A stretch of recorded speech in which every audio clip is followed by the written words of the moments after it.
नमस्कार विद्यार्थी मित्रांनो, महाराष्ट्र एक्झाम या यूट्यूब चॅनलवर आपल्या सर्वांचं स्वागत आहे। आज आपण या व्हिडिओमध्ये पोलीस भरती सराव प्रश्नसंच पाहणार आहोत आणि यामध्ये महत्त्वाचं म्हणजे की पोलीस भरतीला 2018, 2021, 2023 ज्या काही आतापर्यंत ह्या मागील 3 वर्षाच्या भरती झालेल्या आहेत त्यातील विचारलेले महत्त्वाचे प्रश्न आपण या व्हिडिओमध्ये घेत आहोत। आणि हे जे प्रश्न आहेत हे आपल्याला वारंवार विचारण्यात आलेले प्रश्न आहेत, म्हणजेच 30 प्रश्नांचा जो संच असणार आहे हा आपलं प्रॉपर रिव्हिजन म्हणून या व्हिडिओमध्ये होऊन जाईल। मित्रांनो, आपल्याला जर असे डेली 30 प्रश्न जर पाहायचे असतील तर आपल्या MH एक्झाम या यूट्यूब चॅनलला लगेच सबस्क्राइब करून ठेवा, म्हणजे तुम्हाला डेली याच पद्धतीचे व्हिडिओज पाहायला मिळतील। सोबतच प्रत्येक व्हिडिओची PDF जर आपल्याला डाउनलोड करायची असेल तर पहा, डिस्क्रिप्शनमध्ये आपलं टेलिग्राम चॅनलची लिंक मी दिलेली आहे, त्या ठिकाणी जाऊन आपण त्याला देखील जॉईन करू शकता, म्हणजे तुम्हाला त्या ठिकाणी सर्व प्रकारच्या PDF फ्रीमध्ये उपलब्ध आहेत। चला तर व्हिडिओला सुरुवात करूया। तर पहा, आपला प्रश्न पहिला आहे, लोकसंख्येचा विचार करता महाराष्ट्र हे देशातील कितव्या क्रमांकाची सर्वाधिक लोकसंख्या असणारे राज्य आहे? मित्रांनो, प्रश्नाचं जर उत्तर येत असेल तर 3 ते 5 सेकंदामध्ये आपण प्रत्येक प्रश्नाचं उत्तर कमेंट करून द्यायचं आहे, म्हणजे एक प्रकारे आपलं रिव्हिजन याच व्हिडिओमध्ये होऊन जाईल। तर पहा, लोकसंख्येच्या दृष्टीने महाराष्ट्र हे देशातील कितव्या क्रमांकाचं जास्त लोकसंख्या असणारं राज्य आहे? आणि या प्रश्नाचं योग्य उत्तर होईल पहा, पर्याय क्रमांक 3, तर दुसऱ्या क्रमांकाचं सर्वात जास्त लोकसंख्या असलेलं राज्य आहे महाराष्ट्र। लक्षात ठेवायचे, आपल्याला यावरती 3 प्रश्न हे विचारले जातात, पहिल्या, दुसऱ्या आणि तिसऱ्या क्रमांकाचे राज्य। तर लोकसंख्येच्या बाबतीमध्ये उत्तर प्रदेश जे आहे हे पहिल्या क्रमांकाचं राज्य आहे, महाराष्ट्र जे आहे हे महाराष्ट्र दुसऱ्या क्रमांकाचं आहे आणि बिहार हे जे आहे हे तिसऱ्या क्रमांकाचे सर्वात जास्त लोकसंख्या असणारे राज्य आहेत। पहा, 1, 2, 3 UP, महाराष्ट्र आणि बिहार, म्हणजेच महाराष्ट्र हे जे आहे हे दुसऱ्या क्रमांकावरती आहे। ऑप्शन क्रमांक 3 आपलं योग्य उत्तर होईल। प्रश्न क्रमांक 2 आहे, तालिबान या संघटनेने खालीलपैकी कोणत्या देशाची सत्ता संपादन केलेली आहे? मित्रांनो, हा प्रश्न महत्त्वाचा आहे पहा, कारण हा प्रश्न आपल्याला जी 2023 मध्ये भरती झालेली आहे त्यामध्ये विचारण्यात आलेला आहे आणि 2021 ला जी घेण्यात आली होती पहा, म्हणजे तीच 23 ला अर्धी झालेली आहे, त्यामध्ये देखील हा प्रश्न आलेला आहे। तालिबान ही जी एक संघटना आहे, तर या संघटनेने कोणत्या देशावरती कब्जा केलेला आहे आणि त्या ठिकाणची जी काही सत्ता आहे ती त्यांनी त्यांच्या कंट्रोलमध्ये घेतलेली आहे? उत्तर होईल याचं पर्याय क्रमांक 4, तर अफगाणिस्तान हे जो देश आहे या देशाची सत्ता जी आहे ही तालिबान या संघटनेनं काबीज केलेली आहे। ऑप्शन क्रमांक 4 अफगाणिस्तान आपलं उत्तर होईल। प्रश्न क्रमांक 3 आहे, अमरावती शहराचे नाव रुक्मिणी शहराशी जोडले जाते, ती रुक्मिणी हरणाची घटना जी आहे ही कोणत्या ठिकाणी घडली असे भाविक सांगतात? मित्रांनो, हा प्रश्न महत्त्वाचा आहे, कारण या प्रश्नावर पहा, आपल्याला 2019 ला जी वनरक्षक भरती झाली होती त्यामध्ये हा प्रश्न विचारण्यात आला होता आणि 2019 लाच लक्षात ठेवायचं, म्हणजे 2018 लाच हाच प्रश्न विचारला होता आपल्याला पोलीस भरतीमध्ये सुद्धा।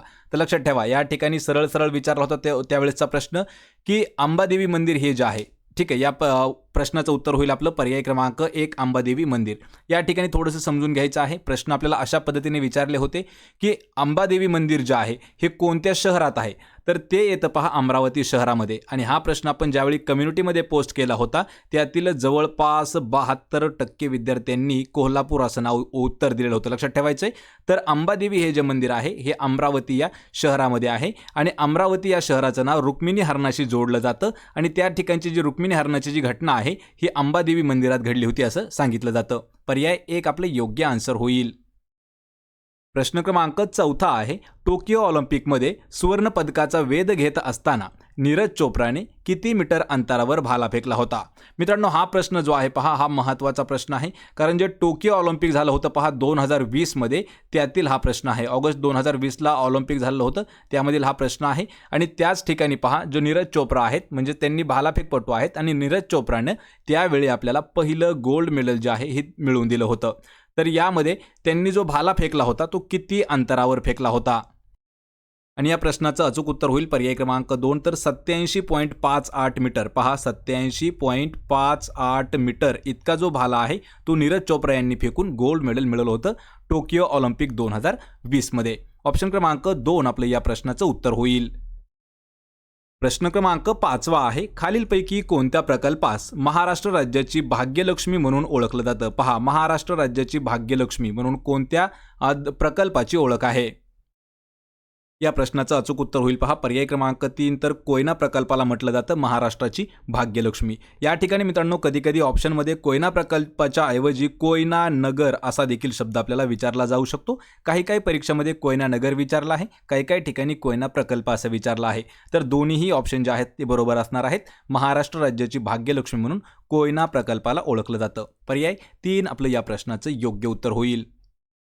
प्रश्न क्रमांक 6 आहे, खालीलपैकी विरुद्धार्थी शब्दांची बरोबर जोडी ओळखायची आहे. पहा या ठिकाणी आपल्याला 4 जोड्या दिलेल्या आहेत. विरुद्धार्थी शब्दातील त्यापैकी बरोबर असणारी जोडी ओळखायची आहे. तर या प्रश्नाचं उत्तर होईल पर्याय क्रमांक 1 संक्षिप्त. त्याची विरुद्धार्थी होते पहा विस्तृत. यामध्ये पहा चौकशी आणि विचारपूस ह्या ज्या आहेत ही समानार्थाची जोडी आहे. तसेच पुष्प सुमन फूल ही देखील पहा समानार्थी शब्दाची जोडी आहे. समृद्धी विकास भरभराट ही देखील समानार्थी शब्दाची जोडी आहे. आणि संक्षिप्त म्हणजे लहान, विस्तृत म्हणजे मोठा. म्हणजे ही जी जोडी आहे ही विरुद्धार्थी शब्दाची कशी आहे, बरोबर जोडी आहे. पर्याय 1 आपलं योग्य उत्तर होईल. प्रश्न 7 आहे, भारतीय राज्यघटनेच्या कोणत्या कलमान्वये सामान्य व गरिबांना मोफत कायदेशीर सहाय्य देण्याची तरतूद करण्यात आलेली आहे. मित्रांनो हा प्रश्न महत्त्वाचा आहे पहा भारतीय राज्यघटनेनुसार, कारण हा प्रश्न आपल्याला 2 वेळा यावरती आधारित प्रश्न आलेले आहेत. आणि या प्रश्नाचं उत्तर असणार आहे पहा पर्याय क्रमांक 3. तर कलम 39A. लक्षात ठेवा कलम 39A हे जे कलम आहे या कलमामध्ये काय तरतूद करण्यात आली आहे, तर भारतीय राज्यघटनेचं असं कलम आहे हे 39A. यामध्ये सामान्य आणि जे काही गरीब लोक आहेत त्यांना मोफत आणि कायदेशीर मदत करण्याची तरतूद यामध्ये केलेली आहे. पर्याय क्रमांक 3 आपलं या प्रश्नाचं योग्य उत्तर होईल. प्रश्न 8 आहे, जगातील सर्वात मोठ्या लांबीची वाळूच्या खडकाची जी गुहा आहे तिचं नाव आहे क्रेमपुरी. ही कोणत्या राज्यामध्ये आढळलेली आहे? हा प्रश्न आपल्याला पहा मुख्यतः 2019ला करंट अफेअर्समध्ये विचारला होता. पण हा प्रश्न सध्या इम्पॉर्टंट असणार आहे. जगातील सर्वात मोठ्या लांबीची वाळूच्या खडकाची एक गुहा आढळली आहे, तिचं नाव आहे क्रेमपुरी आणि ही कोणत्या राज्यामध्ये स्थित आहे? या प्रश्नाचं उत्तर होईल पर्याय क्रमांक 4. तर मेघालय हे जे राज्य आहे पहा मित्रांनो, मेघालय या राज्यामध्ये आढळलेली आहे क्रेमपुरी नावाची वाळूच्या खडकाची गुहा. आणि ही जी आहे ही जगातील सर्वात लांबीची आहे, मोठ्या लांबीची आहे. पर्याय 4 आपलं उत्तर होईल मेघालय. प्रश्न 9 आहे, सिंधू खोरे संस्कृतीचा भाग असलेला कालीबंगा भारतातील कोणत्या राज्यामध्ये आहे? पहा सिंधू खोरे संस्कृती जी होते त्यामधील एक महत्त्वाचा भाग आहे पहा, त्याचं नाव आहे कालीबंगा. तर हे कोणत्या राज्यात स्थित आहे? या प्रश्नाचं योग्य उत्तर होईल पहा पर्याय क्रमांक 2. तर राजस्थान या राज्यामध्ये स्थित आहे कालीबंगा. आणि कालीबंगा हे जे आहे एक सिंधू संस्कृतीचा एक भाग राहिलेला आहे कालीबंगा. पर्याय 2 आपलं उत्तर होईल राजस्थान. प्रश्न क्रमांक 10 आहे, खालीलपैकी कोणती डोंगर रांग ही नर्मदा खोरे आणि तापी नदीचे खोरे या दरम्यानचा जलविभाजक आहे? प्रश्न मित्रांनो हा सर्वात महत्त्वाचा आहे. तर खालीलपैकी अशी कोणती डोंगर रांग आहे की पर्वत रांग आहे की ती नर्मदा नदी खोरे आणि तापी नदीचं खोरं जे आहे यांना जलविभाजक करते, म्हणजे त्यांचा तो जलविभाजक आहे? या प्रश्नाचं उत्तर होईल पहा पर्याय क्रमांक 2. तर सातपुडा पर्वतरांग जी आहे ही नर्मदा आणि तापी नदीचं जे खोरं आहे त्यांना जलविभाजक आहे. पर्याय 2 आपलं उत्तर होईल सातपुडा.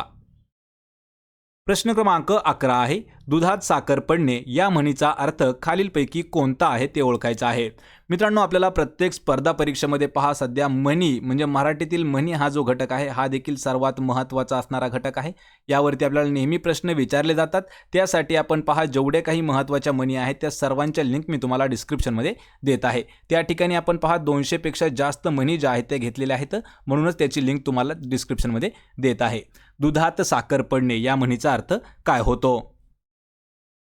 तर याचं उत्तर होईल पहा पर्याय क्रमांक 1. तर आनंदात आणखीन भर पडणे त्यालाच म्हटलं जातं पहा दुधात साखर पडणे. पर्याय 1 आपलं योग्य आन्सर होईल.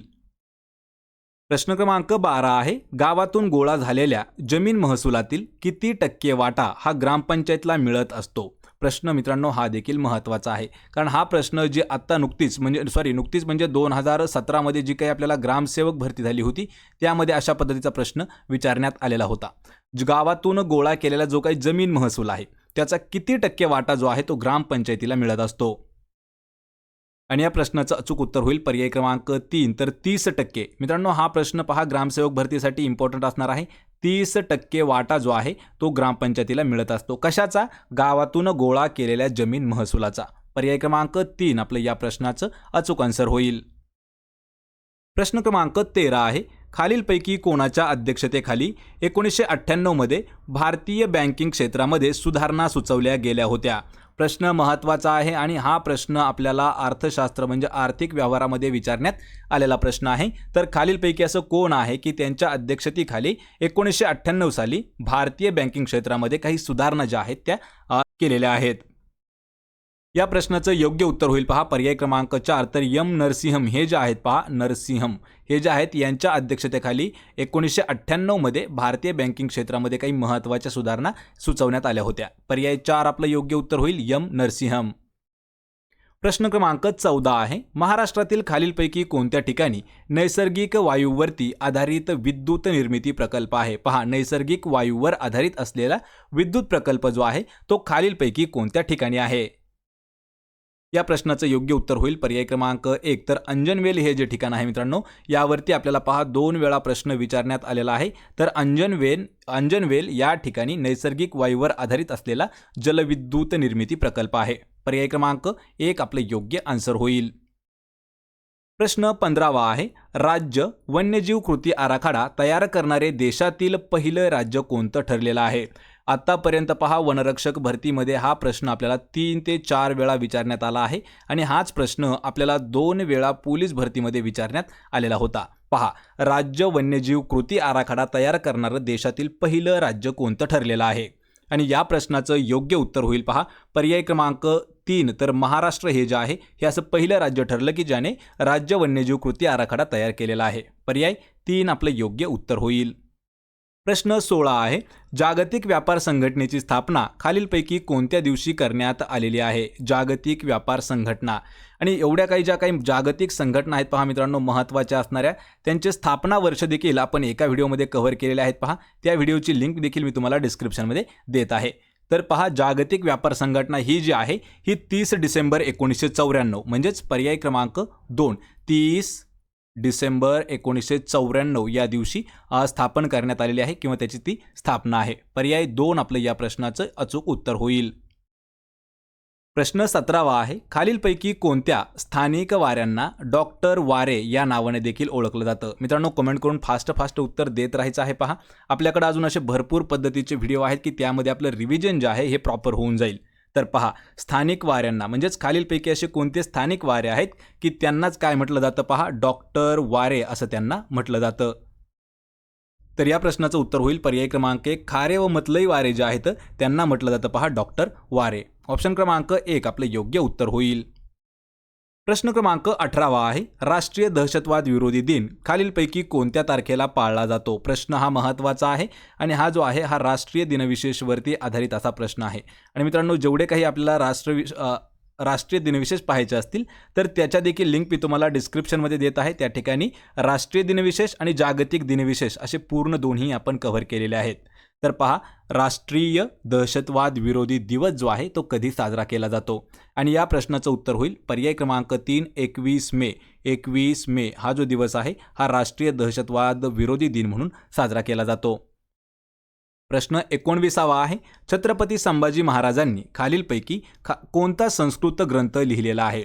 या ठिकाणी मित्रांनो हा प्रश्न भरपूर वेळा विचारण्यात आलेला आहे आणि जवळपास याचं उत्तर जे आहे ते 89% विद्यार्थी आपलं नेहमी बरोबर देतात. तर पहा, छत्रपती संभाजी महाराजांनी संस्कृतमध्ये लिहिलेला ग्रंथ आहे जो की त्याचं नाव आहे पर्याय क्रमांक 1 बुधभूषण. पर्याय 1 आपलं योग्य उत्तर होईल. आणि अशाच पद्धतीचे महत्त्वाचे ग्रंथ जर आपल्याला पाहायचे असतील तर त्याचीही लिंक मी तुम्हाला डिस्क्रिप्शनमध्ये देत आहे किंवा जे आपलं टेलिग्राम चॅनल आहे पहा, टेलिग्राम चॅनलवरती आपण एक पूर्ण PDF दिलेले आहे. त्यामध्ये 200पेक्षा जास्त महत्त्वाचे असणारे ग्रंथ आणि त्याची लेखक देखील आपण दिलेले आहेत.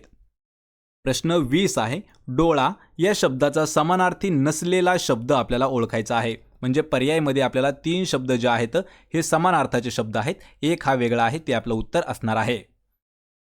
आणि या प्रश्नाचं उत्तर होईल पहा पर्याय क्रमांक 4. तर दृश्य हे जे आहे हा समान नसलेला म्हणजेच समानार्थी नसलेला शब्द आहे. यामध्ये डोळा म्हणजे अक्ष, चक्षु म्हणजे डोळा आणि लोचन म्हणजे देखील डोळा, हे तीनही शब्द डोळ्यासाठी समान आहेत आणि दृश्य हा जो आहे हा समान येत नाही. म्हणजेच पर्याय क्रमांक 4 आपले योग्य उत्तर होईल.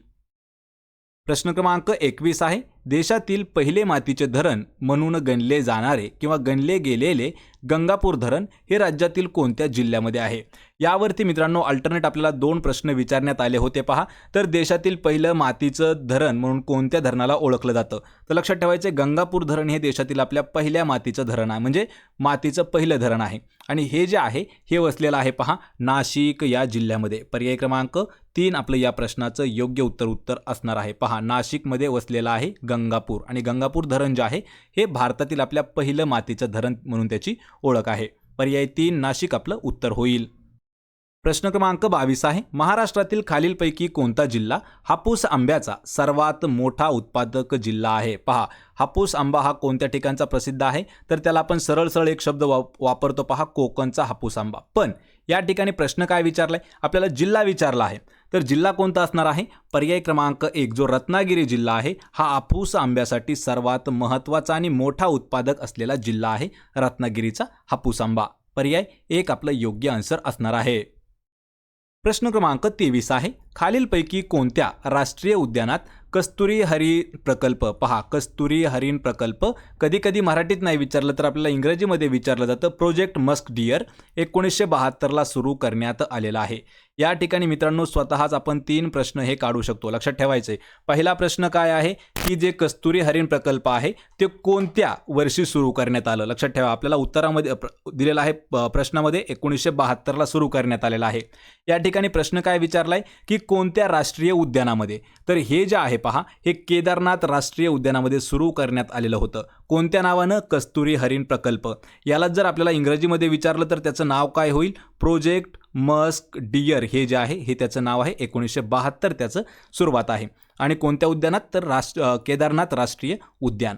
पर्याय 2 आपलं या प्रश्नाचं योग्य उत्तर होईल. प्रश्न क्रमांक 24 आहे. भारताच्या सर्वोच्च न्यायालयाला प्राप्त झालेल्या न्यायिक व पुनर्विलोकनाचा अधिकार कोणत्या देशाच्या संविधानाच्या आधारावरती घेण्यात आलेला आहे? पहा पुनर्विलोकन याचा अधिकार जो आहे आपल्या देशाच्या न्यायालयाला प्राप्त झालेला तर तो कोणत्या देशाच्या संविधानाच्या आधारावरचा आहे? या प्रश्नाचं उत्तर होईल पहा पर्याय क्रमांक 4 तर अमेरिका म्हणजेच पहा USA या देशाच्या संविधानावर आधारित असलेला जो आहे पुनर्विलोकनाचा अधिकार तो जो आहे तो भारताने घेतलेला आहे. पर्याय 4 आपलं या प्रश्नाचं अचूक उत्तर होईल.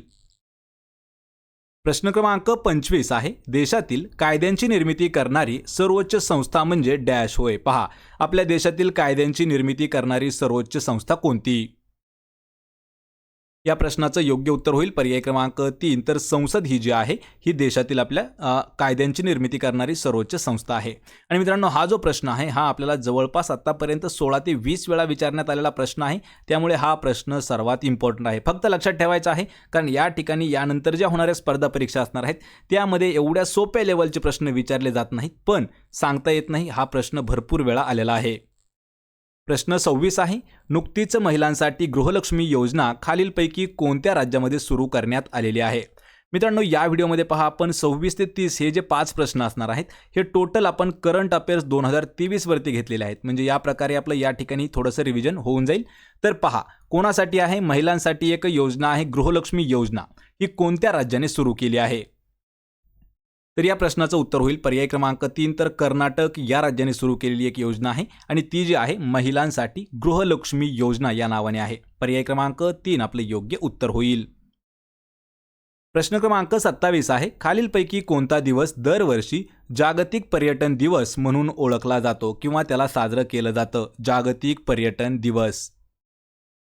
प्रश्नाचं उत्तर होईल पहा पर्याय क्रमांक 2 तर 27 सप्टेंबर. पहा 27 सप्टेंबर हा जो दिवस आहे हा जागतिक पर्यटन दिन म्हणून त्याला ओळखलं जातं. पर्याय क्रमांक 2 आपलं योग्य उत्तर होईल.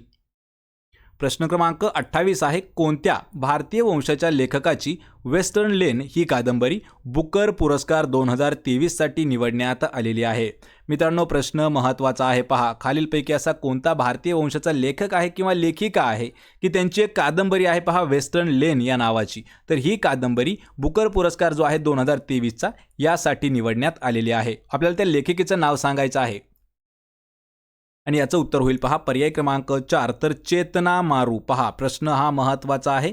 चेतना मारू हे जे आहे हे त्या लेखकाचं नाव आहे की ज्यांची वेस्टर्न लेन ही जी कादंबरी आहे ही बुकर पुरस्कारासाठी निवडण्यात आलेली आहे. ऑप्शन 4 आपलं योग्य उत्तर होईल.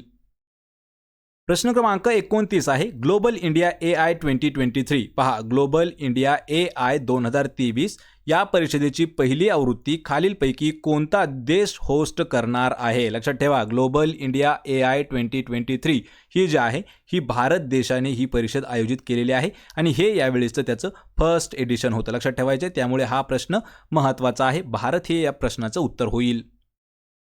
प्रश्न क्रमांक 30 आहे 2011च्या जनगणनेनुसार खालीलपैकी कोणते भारतातील राज्य हे सर्वाधिक झोपडपट्टी लोकसंख्या असलेलं राज्य ठरलेलं आहे? पहा, सर्वात महत्त्वाचं म्हणजे 2011ला जी भारताची शेवटची जनगणना झाली होती त्यानंतर अद्यापही भारताची जनगणना झालेली नाही. त्यामुळे जे काही आपल्याला जनगणनेवरती प्रश्न विचारले जातील हे पूर्ण प्रश्न आपल्याला 2011 वरती आधारित असणार आहेत. त्यामुळे जे काही जनगणनेवरती जवळपास 60 ते 70 प्रश्न आपण महत्त्वाचे काढलेले आहेत त्याची लिंक मी तुम्हाला डिस्क्रिप्शनमध्ये दिलेली आहे. आपल्याला त्याच प्रश्नापैकी एक प्रश्न किंवा 2 प्रश्न हे नेहमी विचारले जाणार आहेत. लक्षात ठेवा, 2011च्या जनगणनेनुसार भारतातील असं कोणतं राज्य आहे की त्यामध्ये सर्वाधिक झोपडपट्टी लोकसंख्या आहे? आणि या प्रश्नाचं उत्तर होईल पर्याय क्रमांक 2. तर महाराष्ट्र राज्यामध्ये सर्वाधिक झोपडपट्टी लोकसंख्या आहे. पर्याय 2 आपलं योग्य उत्तर होईल, महाराष्ट्र. तर मित्रांनो, हे होते पहा आपले महत्त्वाचे 30 प्रश्न. आपल्याला या 30 प्रश्नापैकी किती प्रश्नाचं उत्तर देता आलं हे मला कमेंट करून नक्की सांगा. सोबतच मित्रांनो, व्हिडिओ जर आवडला तर व्हिडिओला आपल्या लाईक करा, मित्रांमध्ये हा व्हिडिओ शेअर करा आणि आपल्या महाराष्ट्र एक्झाम या यूट्यूब चॅनलला देखील सबस्क्राईब करून ठेवा. म्हणजे तुम्हाला डेली पोलीस भरतीविषयी असेच व्हिडिओ पाहायला मिळणार आहेत.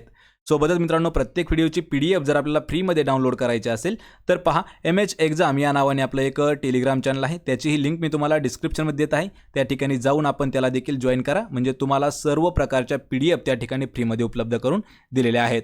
आपण भेटूया पुढच्या एका अशाच नवीन व्हिडिओमध्ये. तोपर्यंत जय हिंद, जय महाराष्ट्र.